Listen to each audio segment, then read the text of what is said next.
அனைவருக்கும் வணக்கம். கற்போம் மாறுங்கள் சேனலில் இன்றைக்கி நம்ம பார்க்க போகிற தலைப்பு பிஜிடிஆர்பி தமிழ் நியூ சிலபஸில் 6வது பாடமாக இருக்க நாடகம் பற்றி பார்க்கலாம். நாடகத்தில் இன்றைக்கி கருணாநிதி அவர்களை பற்றி பார்க்கலாம். கருணாநிதியோட காலம் 3/6/1924 முதல் 7/8/2018 வரை. 3/6/1924 முதல் 7/8/2018 வரை. கருணாநிதி அவர்கள் நாகப்பட்டினம் மாவட்டத்தில் உள்ள திருக்குவளை எனும் கிராமத்தில் ஏழை இசைவேளாளர் குடும்பத்தில் முத்துவேலருக்கும் அஞ்சுகம் அம்மையாருக்கும் மகனாக பிறந்தார். நாகப்பட்டினம் மாவட்டத்தில் இருக்க திருக்குவளை அப்படிங்கிற கிராமத்தில் இசைவேளாளர் குடும்பத்தில் முத்துவேலருக்கும் அஞ்சுகம் அம்மையாருக்கும் மகனாக பிறந்திருக்காரு. இவர் மாணவநேசன் எனும் கையெழுத்து பத்திரிகையை வெளியிட்டுள்ளார். மாணவநேசன் எனும் கையெழுத்து பத்திரிகையை வெளியிட்டவர் யாருன்னா கலைஞர் கருணாநிதி அவர்கள். முரசொலி எனும் துண்டை வெளியீட்டை 1942ஆம் ஆண்டில் வெளியிட்டார். துண்டு வெளியீடு முரசொலி அப்படிங்கிற நியூஸ் பேப்பர் இருக்கு இல்லையா, அதை 1942ஆம் ஆண்டு வெளியிட்டிருக்காரு. நீதி கட்சியின் தூணாக கருதப்பட்ட பேச்சாளர் அழகிரிசாமியின் பேச்சால் ஈர்க்கப்பட்ட கருணாநிதி தனது 14வது அகவையில் அரசியல் சமூக இயக்கங்களில் முழுமையாக தம்மை ஈடுபடுத்தி கொண்டார். நீதி கட்சியின் தூணாக கருதப்பட்ட பேச்சாளர் அழகிரிசாமியோட பேச்சால் ஈர்க்கப்பட்ட கருணாநிதி தன்னோட 14வது வயசுலேயே அரசியல் சமூக இயக்கங்களை தன்னை முழுமையாக ஈடுபடுத்தி கொண்டார் அப்படின்னு சொல்லியிருக்காங்க. தமிழக முதல்வராக 5 முறை பதவி வகித்தவர் யாருன்னா கலைஞர் கருணாநிதி அவர்கள். தமிழக முதல்வராக 5 முறை பதவி வகித்தவர் கலைஞர் கருணாநிதி அவர்கள். திராவிட முன்னேற்ற கழகத்தின் தலைவராக 1969 முதல் 2018 வரை பதவி வகித்துள்ளார். திராவிட முன்னேற்ற கழகத்தின் தலைவராக 1969 முதல் 2018 வரை பதவி வகித்துள்ளார். தமிழ் திரையுலகில் கதை உரையாடல் பணிகளில் ஈடுபாடு கொண்டவர். தமிழ் திரையுலகில் கதை உரையாடல் பணிகளில் ஈடுபாடு கொண்டவர் யாருன்னா கலைஞர் கருணாநிதி அவர்கள். தூக்குமேடை நாடகத்தின் போது பட்டுக்கோட்டை அழகிரி இவருக்கு கலைஞர் என்ற பட்டம் அளித்தார்.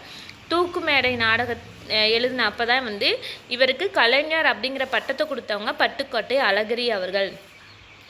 முத்தமிழறிஞர் என்று அழைக்கப்படுபவர் யாருன்னு கேட்டாலும் கலைஞர் கருணாநிதி அவர்கள் தான். இவர் 75 திரைப்படங்களுக்கு கதை, திரைக்கதை, வசனம் எழுதியிருக்கிறார்.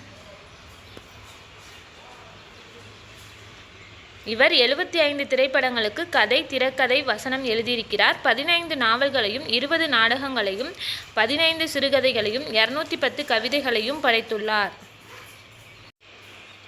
கலைஞர் கருணாநிதி அவர்கள் 75 திரைப்படங்களுக்கு கதை, திரைக்கதை, வசனம் எழுதியிருக்கிறார்.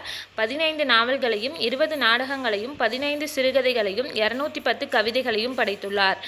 இவர் 7000க்கும் மேற்பட்ட கடிதங்களை நண்பனுக்கு உடன்பிறப்பை எனும் தலைப்புகளில் எழுதியிருக்காரு.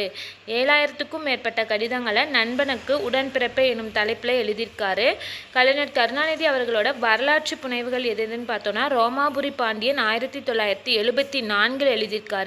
தென்பாண்டி சிங்கம் 1983, பாயும் புலி பண்டாரக வன்னியன் 1991, பொன்னர் சங்கன் 1988. இது எல்லாமே வரலாற்று புனைவுகள் அப்படின்னு சொல்லியிருக்காங்க. வரலாற்று கதைகளை அடிப்படையாக வச்சு எழுதின நூல்கள் ரோமாபுரி பாண்டியன், தென்பாண்டி சிங்கம், பாயும் புலி, பண்டாரக வன்னியன், பொன்னர் சங்கர்.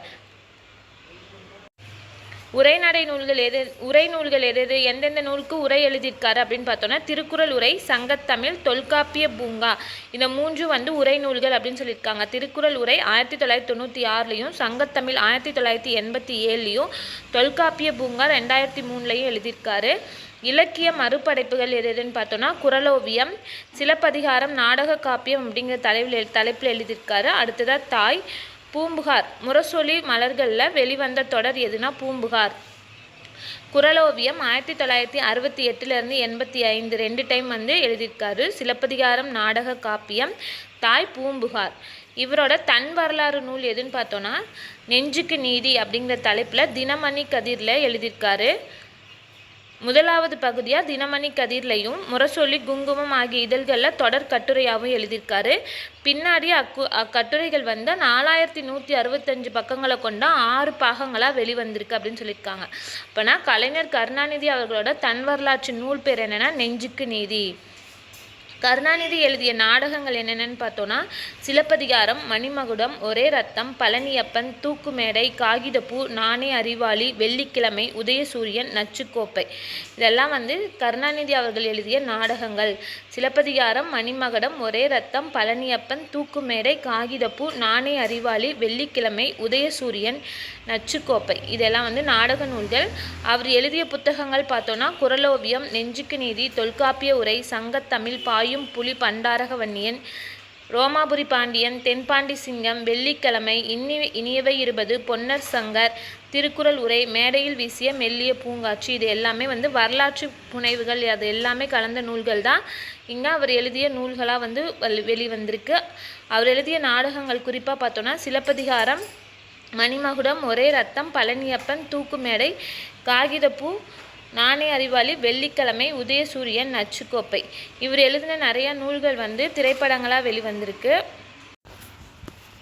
இப்போ பார்த்தோன்னா 10th பன்முக கலைஞர் அப்படிங்கிற தலைப்பில் கலைஞர் கருணாநிதி அவர்களை பற்றி கொடுத்துருக்காங்க.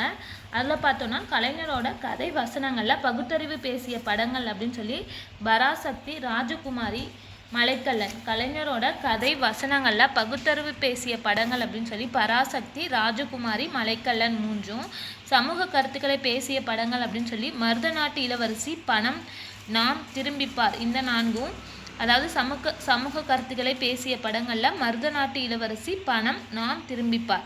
அடுத்தது பெண்கள் முன்னேற்றம் பேசிய படங்கள்னு சொல்லிட்டு மணமகள், ராஜாராணி, இருவர் உள்ளம், பாசப்பறவைகள். பெண்கள் முன்னேற்றம் பேசிய படங்கள்னு சொல்லி மணமகள், ராஜாராணி, இருவர் உள்ளம், பாசப்பறவைகள். இதெல்லாம் பெண்கள் முன்னேற்றம் குறித்து படங்கள்.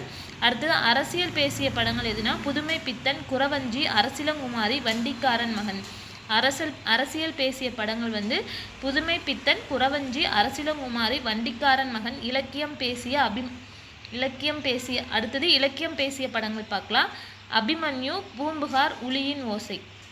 இலக்கியம் குறித்து பேசிய படங்கள் அபிமன்யு, பூம்புகார், உளியின் ஓசை. இதெல்லாம் இலக்கியம் பேசிய படங்கள் அப்படின்னு சொல்லி பிரிச்சிருக்காங்க.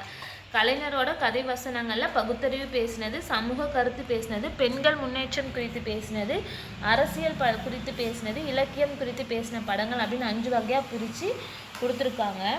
அடுத்தது பார்த்தோன்னா அவர் ஒரு கருத்து சொல்லியிருக்காரு. என்னென்னா இளைய தலைமுறையே எழுவாய் செயபடு பொருள் பயனிலையேல் விழுவாய் அறிவில் மூத்தோரை தொழுவாய் அரிய பயன்காண ஆள உருவாய் என்று தமக்கே உரிய நடையில் பேசுவது கலைஞருடைய முத்தாய்ப்பான பேச்சுக்கு ஒரு முத்திரை அப்படின்னு சொல்லியிருக்காங்க. இளைய தலைமுறையே எழுவாய் செயபடு பொருள் பயனிலையேல் விழுவாய் அறிவில் மூத்தோரை தொழுவாய் அரிய பயன்காண ஆள உழுவாய். இது யார் சொன்னாங்கன்னு கேட்டாங்கன்னா கலைஞர் கருணாநிதி அவர்களோட கருத்து.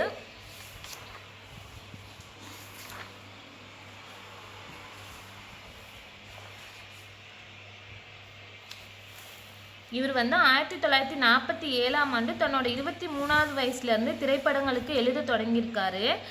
இவரோட கடைசியாக பார்த்தோன்னா ராமானுஜர் தொடர் தான் நிறைவான ஒரு தொலைக்காட்சி தொடர் அப்படின்னு சொல்லியிருக்காங்க. 1947 அவரோட 23வது வயசில் எழுத ஆரம்பித்து கடைசியாக எழுதின ராமானுஜர் அப்படிங்கிற தொலைக்காட்சி தொடர் இறுதியாக இருந்திருக்கு அப்படின்னு சொல்லியிருக்காங்க. இவர் இயற்றமிழ் கலைஞர், கவிதை கலைஞர், கட்டுமான ஆர்வலர் அப்படின்னு சொல்லிலாம் பாராட்டப்பட்டிருக்காரு.